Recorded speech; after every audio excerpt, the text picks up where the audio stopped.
Kan tadi ada yang berkata kerja pun, ada yang buat Grab lah, ada yang macam-macam lah. Kan? Buat side job. Tak kisahlah jual apa-apa ke dekat you ke, itu adalah titik permulaan yang sangat bagus sebenarnya. Ni zaman saya belajar ni. Cuci kebun, cuci homestay. Ni kat Australia ni. Zaman saya belajar tu, whatever job yang ada, job tepi boleh buat duit, saya akan pergi. Saya akan buat duit. Tapi waktu ni, bukan sekadar buat duit saja. Saya juga adalah seorang dealer public good. Dapat duit, simpan. Dapat duit, simpan.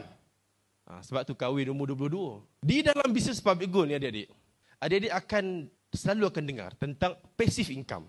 Kita tak bercakap tentang active income. Dulu saya kerja engineer 5 tahun. Itu adalah active income. Waktu saya masuk kerja tu, ada fresh grad local, dia local university. Dia 2,700, saya 2,800. Saya belajar pecah-pecah kepala, bisnes 100 je adik-adik.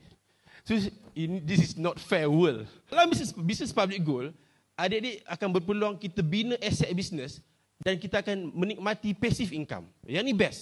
Yang ramai orang tak bercakap tentang passive income. Active income kita kena jual masa dapat duit. Faham settle lah? Beres Saya kena pergi kerja engineer. Hari-hari, sebulan baru dapat duit. Saya tak pergi kerja tak dapat duit. Tapi passive income ni, apa yang saya dah bina selama 11 tahun yang saya bersama Public Gold ni, if anything happen, apa-apa berlaku kepada saya, income tak boleh jadi kosong. Di bawah bimbingan saya dah ada lebih 100,000 penyimpan emas. Apa-apa berlaku kepada saya, 100,000 tu tetap boleh memberi income kepada isteri saya dan juga anak-anak. Itu passive income di dalam bisnes Public Gold.